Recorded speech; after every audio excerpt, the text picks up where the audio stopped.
His first address to the General Assembly wearing both the hat of South African President and that of the G20, and the issue of reforming the multilateral trading system was front and center.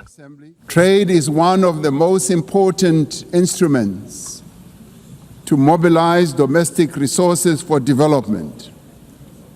It is concerning that geopolitical shocks and unprecedented trade policy volatility are destabilizing the global economy and jeopardizing a critical source of development finance. In fact, trade is now being used as a weapon against a number of countries in the world.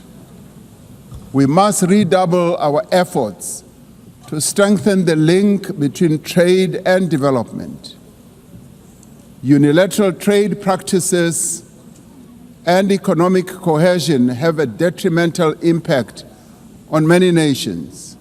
Ramaphosa also talked up advancing cooperation and solidarity between nations, no less in forums like the G20, where he highlighted 4 key priorities: strengthening disaster resilience and response by addressing impacts of climate-induced disasters, ensuring debt sustainability for low-income countries, mobilizing finance for a just energy transition by encouraging investments in renewables without foregoing baseload energy sources, and harnessing critical minerals for inclusive growth and sustainable development.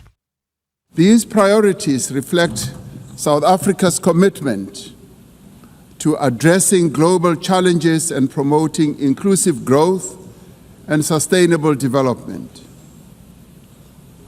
Our country's G20 presidency is a significant opportunity for South Africa to advocate for Africa's development agenda and to amplify African voices in global economic governance for a continent that is irreversibly on the rise.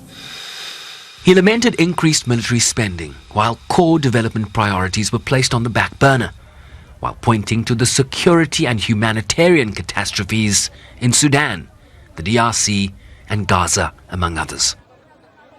Consistent with the case that South Africa brought before the International Court of Justice, there is growing global consensus.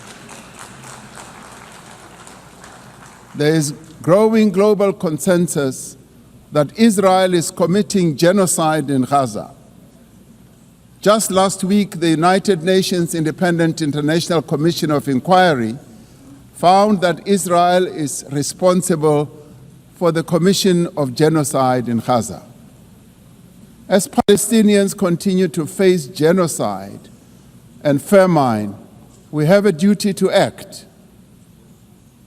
South Africa has acted in the interest of saving lives by insisting that the International Court of Justice should make a ruling that indeed genocide is being committed in Gaza and that it should stop.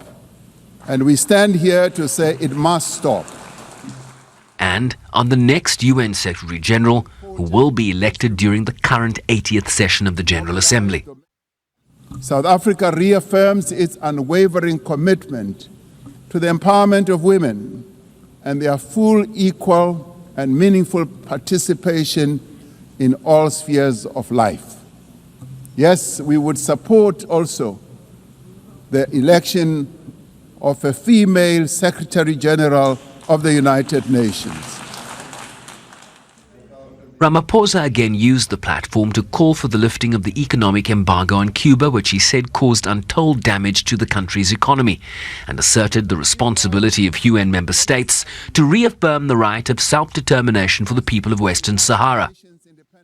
As he reflected on the 8 decades that the UN has been around, President Ramaphosa called on member states to seize the opportunity for a strong and more capable United Nations through reinvigorating the Security Council, pressing the intergovernmental negotiations on reforming its structure to move to text-based negotiations, calling the lack of permanent representation for Africa unjust and unacceptable, and urging member states to rise to meet the moment by ensuring political, economic and social freedom for all of humanity. Sherman Bryce-Pease, SABC News, New York.